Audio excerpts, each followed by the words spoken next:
Doctor Agarwal's கண் மருத்துவமனை இலவச கண் பரிசோதனையை வழங்குகிறது. புக் அப்பாயின்மென்ட் நவ. திருப்பூர் மாவட்டம் தாராபுரம் அருகே அமராவதி ஆற்றில் உறவினர்கள் 5 பேருடன் குளிக்கச் சென்ற கல்லூரி மாணவன் நீரில் மூழ்கி உயிரிழந்த சம்பவம் அப்பகுதியில் சோகத்தை ஏற்படுத்தியுள்ளது. கூடுதல் விவரங்களோடு செய்தியாளர் காஜா மைதீன் இணைப்பில் இருக்கிறார். காஜா மைதீன், வணக்கம். உயிரிழந்த சிறுவன் யாரு? அவனுடைய உடல் மீட்கப்பட்டு விட்டதா? கூடுதல் விவரம் என்ன? வணக்கம் கனிமொழி.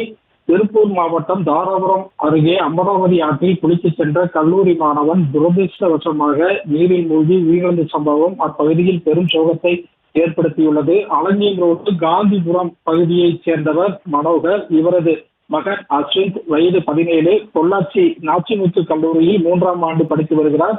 மனோகரின் அக்கால் மகள் காதுகுத்து விழாவில் கலந்து கொள்வதற்காக அஸ்வின் மற்றும் நண்பர்கள் இன்று காலை புறப்பட்டனர். விழாவில் கலந்து கொண்டுவிட்டு 5 பேர் இணைந்து தாராபுரம் புறவழிச்சாலை அமராவதி ஆற்று பாலம் கீழே குளிக்கச் சென்றனர்.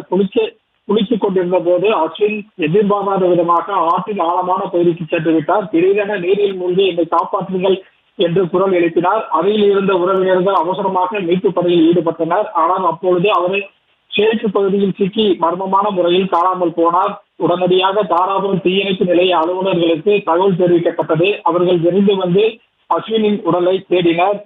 பிறகு மீட்டெடுத்து தனியார் ஆம்புலன்ஸின் மூலம் தாராபுரம் அரசு மருத்துவமனைக்கு அவரது உடல் கொண்டு வரப்பட்டது. அங்கு பரிசோதனை செய்த மருத்துவர்கள் ஏற்கனவே அஸ்வின் இறந்து விட்டதாக தெரிவித்தனர். இதனால் உறவினர்கள் மற்றும் நண்பர்கள் சோகமடைந்துள்ளனர். கனிமொழி, விவரங்களுக்கு நன்றி காஜா மைதீன். டாக்டர் அகர்வால்ஸ் கண் மருத்துவமனை இலவச கண் பரிசோதனையை வழங்குகிறது. புக் அப்பாயின்மென்ட் நவ.